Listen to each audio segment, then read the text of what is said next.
Hi, I'm Dustin Abbott, and I am here today to give you my definitive video review of the new Canon RF 24mm f1.8 Macro IS STM.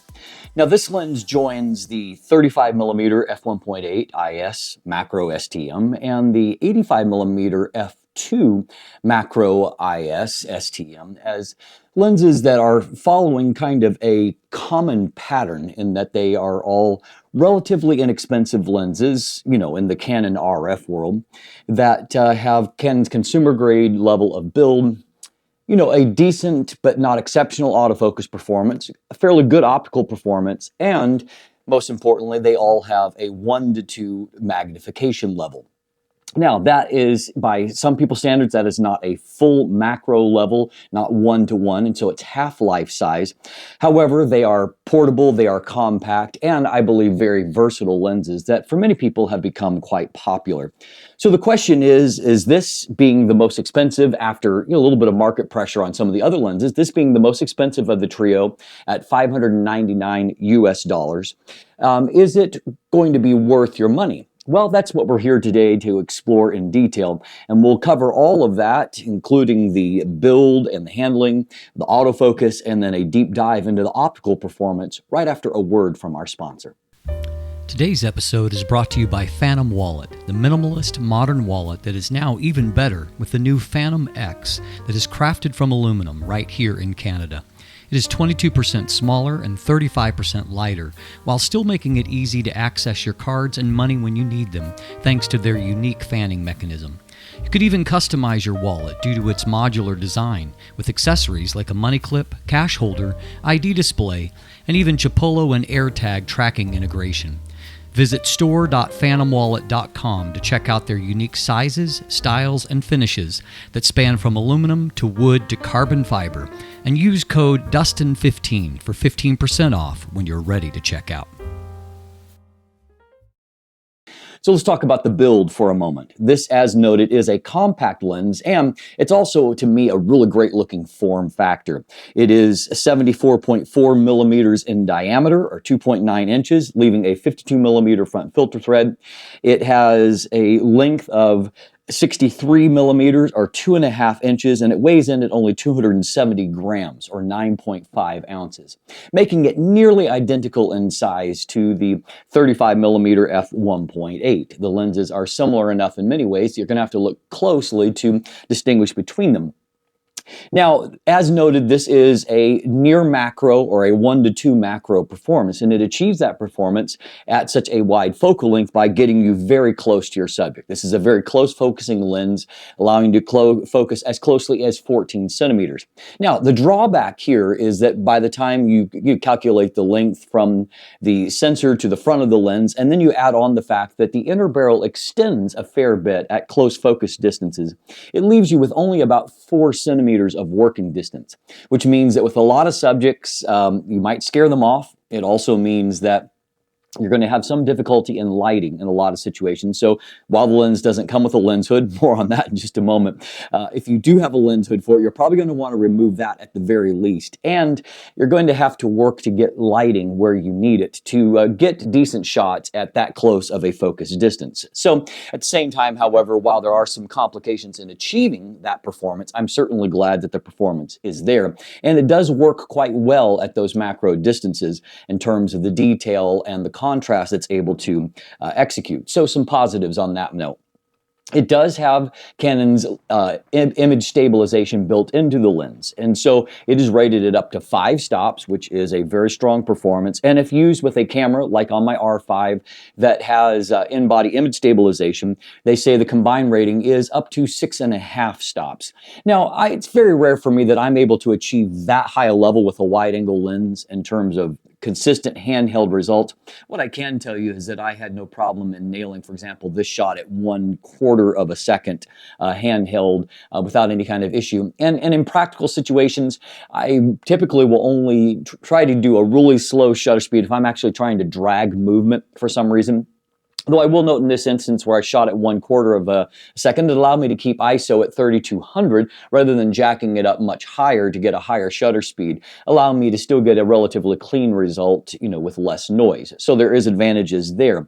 And I found that for video purposes, doing handheld video, not a problem. It was nice and stable for doing that. So certainly a very welcome addition on a lens like this, and particularly one where you're going to do some up-close work. You can do some handheld macro type work, and I certainly did during my review period.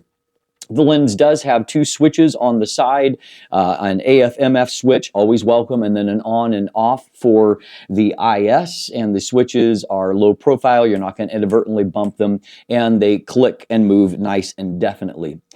You have 2 rings on the lens itself, the first being the manual focus ring. It moves smoothly enough, but I will note, this being of course focus by wire and a stepping motor, that there is a little bit of a disconnect feel. And what I mean by that is I think there is just a tiny little bit of lag, and so it just feels like what you're doing on the focus ring is not completely reflected in what's happening in terms of focus. Get used to it, as you do always with the lenses like this, but it's certainly not a top-notch performance. Near the front of the lens is the control ring with its unique diamond texture pattern, and it works smoothly. You can program whatever function you want in the camera body itself. I will say that the handling of this lens is much, much nicer than, say, the recent 16mm f2.8 or the 50mm f1.8 due to actually having switches on them and a better execution of things like the control ring. I also do really love the look of a lens like this on the camera. It's a very attractive look. And overall, the build feels good. Metal lens mount, decent engineered plastics. But I will note that Canon persists when it comes to lenses like this and not including things like weather sealing. As already mentioned, there is no included lens hood, though I will throw a discounted lens hood, one from Velo at B&H Photo, into the description down below. I don't really like rewarding this cheaping out process from Canon when it comes to things like this in the market that we exist in today. And so I do like overall the handling of what is here, but as always, I do have to drop a little bit of criticism because these days I think that weather sealing on a $600 lens should be included. It most certainly is in so many of the competitors of this lens in the market from other brands. So let's talk about autofocus. Autofocus comes from the lead screw type STM or stepping motor, which is the better of the 2 different STM motors that Canon employs. However, STM is not at the level of their Nano USM in either speed, quietness, or the amount of torque that can be produced. And so while this is the better of the STM in Canon land still does not quite equate to the better performance of their USM and in mirrorless Nano USM motors. And so as a byproduct, focus speed is pretty good in most situations. It is not completely silent, but quiet enough that for at least photography, you probably won't notice it all that often, and really you have to be fairly close to it to hear the focus noise that is taking place. I did find that my IAF accuracy was good, and in terms of tracking, I mostly shot animals rather than human subjects during this particular review. But I had no problem in tracking eyes and getting good performance there. My overall focus accuracy for stills was very, very good. I had no issues really to report on that front. I was able to get the focus results that I wanted, and generally, I had no complaints about autofocus for stills. Now, if we flip over to the video side, you will see that while focus pulls are smooth, they are what you would call deliberate and smooth rather than fast. And so major focus changes do not come quickly. And in fact, I noticed that even more so when I was doing the closer, putting my hand in front of it. And so when you get focused into that kind of closer range, near, not quite macro range, but closer focus, that there is quite a obvious deliberate pause before autofocus begins to transition back to my eye and back and forth. And so there is definitely some lag there when it comes to actually starting that transition process. And you will note that there is some focus breathing that is there. So maybe not top notch when it comes to those things. In general, autofocus I think is going to get the job done for most people, but you're not going to be somehow convinced into thinking that all of a sudden you're in Canon's top tier of autofocus performance. It's really not quite there. So let's talk about image quality. This lens has a lot of strengths, but as we're also going to see, it shares some of the pretty common weaknesses that I've seen in a lot of Canon's wide-angle lenses. And you'll find out more as we dive in deeper to the performance here. So the main optical flaw here is that this lens has a tremendous amount of vignette and distortion, which has been a pretty common thread with all of these Canon wide-angle releases recently. In the viewfinder, this is basically how I framed up the image. It shows what would be on display. In fact, if I pop over here, this is the JPEG that was generated along with this raw image. And so it shows how much Canon is leaving for correction out there. Now, with a manual correction, it took a +33 to correct all of that distortion. The good news, actually surprising news, for having so much distortion is how linear it actually corrects. There is next to no mustache type pattern there, and so it corrects nice and cleanly. You can see I had to max out the vignette slider, however, to correct for that vignette. Now, there's one other interesting thing. After I got through manually correcting the image, before I cropped it in and so it filled the frame, this is how much was left over after doing a manual correction, which shows you that even after that manual correction, there's a lot more space there than what Canon actually leaves after their own profile correction. So here's what was left over here on my raw correction. And then over here on the right side, you see how much was left over after the JPEG correction. So still a considerable difference. So because of that, there is a little bit of a hack you can do if you want to get a wider angle of view, and that is very simply just to shoot in RAW and then to do that manual correction instead of doing the actual profile correction. So you can see here on either side, if we take a look out the window here, there's a lot more available in the image compared to on this other side. Likewise on this side as well, if we take a look over here, there's more available of the canvas there as well. And so byproduct is that you can actually get a wider than 24mm angle of view if you manually correct and don't take quite as much of the image away. Now obviously you're going to want to correct that distortion though, because otherwise here is this bridge. This is not a curved bridge, this is a straight bridge. If we toggle in between the correction profile and removing it, that shows you how much of a correction is taking place using the standard profile. Now, on many other fronts, the picture is much more rosy. You can see here at macro distances, and I've cropped in a little bit further. You can see that there is a little bit of longitudinal chromatic aberration, but it's not terrible even on this shiny surface. This was basically as bad as what I saw. Obviously, a very high contrast area that's going to show off that, and you can see that there is some fringing both before and after the plane of focus, but it's not severe either. Lateral chromatic aberrations are not too bad either. You can see a bit of those, but if you just click the one-click correct chromatic aberrations, those will basically disappear altogether. So even when I went to do my sharpness and contrast test here, you can see how much different the framing is of the raw image, than after the corrected image here. We're going to look at the corrected images for our, our review purposes here, just because this gets, so messed up on the corner that it's really kind of hard to see. We're using the 45 megapixel Canon EOS R5. This is a 200% magnification level, and looking at it, even under those very demanding conditions, you can see that the center performance is excellent. Very high contrast, very good detail, which bodes well for a lens you're going to want to use for macro sometimes. Likewise, mid-frame looks quite good as well, and even popping down into the corner, you can see it's not as good as what we saw at the mid-frame, particularly when it comes to the contrast, but still a very reasonable amount of detail there. So that means even when shooting an image like this at 100% magnification, this is at f1.8, you can see all the way across the frame of what's in focus that we have nice detail there, even at landscape tight distances. Likewise here, if I compare an f1.8 image with an f5.6, if we look in the center of the frame, the f5.6 image does look better, but it's not a radical difference. You can see that there really is quite a nice amount of detail even at f1.8, good contrast that is there. That is a very useful performance wide open. Now, in good lighting conditions, as we've got in this dramatic shot of Nala, you can see that detail looks really, really fantastic in the areas of fur that are in focus. Even if that focus, it's a very narrow depth of field. Here's a shot of Ferrari here and a little bit further away, so a little deeper depth of field, but you can see the detail on his fur is very nicely rendered. A lot of detail to work with there. I also was fairly impressed in very high contrast edge areas, and so you can see bright light hitting the ladle inside my sauna here. You can see that the chromatic aberrations aren't too bad, and there's not really a lot of blooming there. Contrast is holding up really quite well.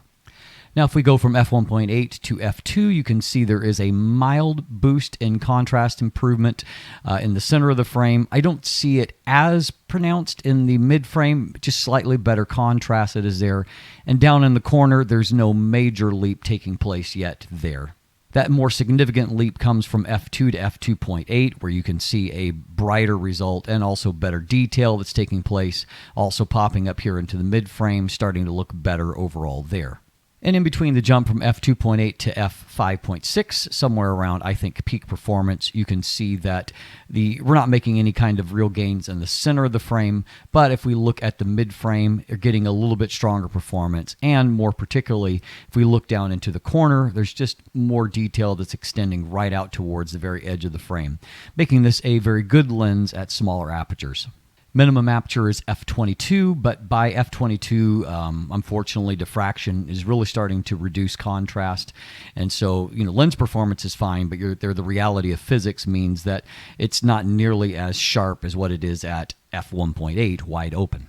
I typically recommend using a limit of around f11 where at all possible. So as noted previously, our maximum magnification is 0.50 times, which is very strong. And you can see that there's nice contrast and detail in the area of focus here. Now, obviously, because we're focusing so close, it's not an entirely flat plane of focus. It's also not terrible either. This is definitely a usable plane of focus and also a very usable detail result there.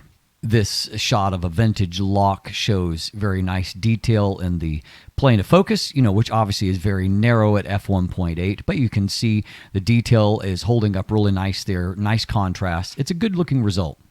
Now, the bokeh quality is kind of varies according to the focus distance. So in this case, we're quite up front, and I feel like the bleed off is fairly decent, a little bit of busyness down here.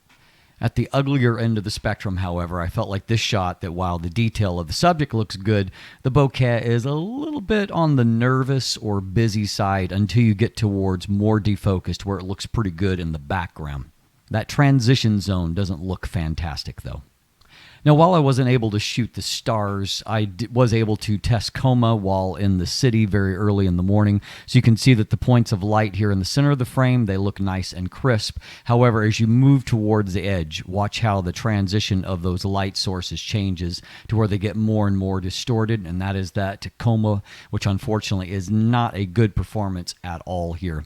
Another shot here, and the same kind of thing in the center of the frame. You can see the points of light, various points of light. They look, nice and round, but you get towards the edge of the frame and things look really not good. And so this is definitely not a great night sky coma type lens. So we can see for stills, it's easy to compose without getting a lot of ghosting artifacts, particularly wide open, only a minimum amount of veiling, even in the bright sun. Looks good. You can see that there's a decent looking sun burst effect, 18-pointed star from the 9 aperture blades. And we can see in this shot a little bit of ghosting. And then also if we pan back and forth, you will see a little bit more artifacts here wide open at certain points in the frame. And then also at f11. But overall, I would say that our performance for flare resistance is fairly good, even without that lens hood. So what's my conclusion at the end of all of these things? As you can see, there are some flaws to the lens. There's things that it doesn't execute perfectly well, and obviously the vignette and distortion is very high. Coma performance, not particularly good. But at the same time, I would say that in general, I found the lens to be very, very useful, and I liked the images I was able to produce with it. Above all, I would say that the core strength here is the versatility of a lens like this. It can just do a lot of different kinds of photography, and it's got enough there in assets in terms of the image stabilization and the close focus abilities to be able to open up even more possibilities for you. And so as a byproduct, I suspect that for those that enjoy the 24mm focal length, this will become somewhat of an indispensable type lens. Not to mention that it's a great form factor, it's easy to bring along, it's lightweight.